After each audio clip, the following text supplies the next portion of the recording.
Seat করলাম, ধরো খেলো। পাঙ্গাস পাঙ্গাস পাঙ্গাস সেরকম সাইজের লিওটা নিয়ে লিও,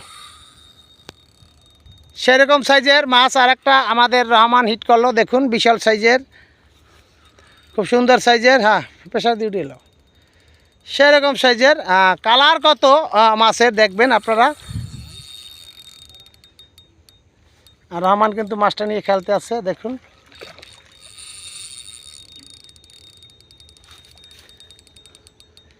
রহমান কিন্তু মাছটা নিয়ন্ত্রণে আনার চেষ্টা করছে।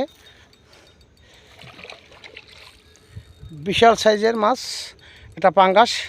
কালার কি পাঙ্গাসের দেখছো? হ্যাঁ, দাঁড়া দাঁড়া দাঁড়া দাঁড়া দাঁড়া দাঁড়া দাঁড়া দাঁড়া দাঁড়া, এটা দিস না, টেলকি এলকি দে এলকি দে এলকি দে। আরে আরে বাবা রে, এই যে আমরা মাছটা হাঁপায় উঠাইলাম। দেখুন পাঙ্গাসের পাঙ্গাসের পাঙ্গাসের কালারটা দেখুন। কালার ঠিক আছে না রহমান? সেই সাইজের বিশাল সাইজের একটা পাঙ্গাস আমাদের এই যে রহমান হিট করলো। অসংখ্য ধন্যবাদ রহমানকে। বিশাল সাইজের একটা পাঙ্গাস, বিশাল বিশাল। আশা করি সবাই দেখতে পাচ্ছেন। অসংখ্য ধন্যবাদ।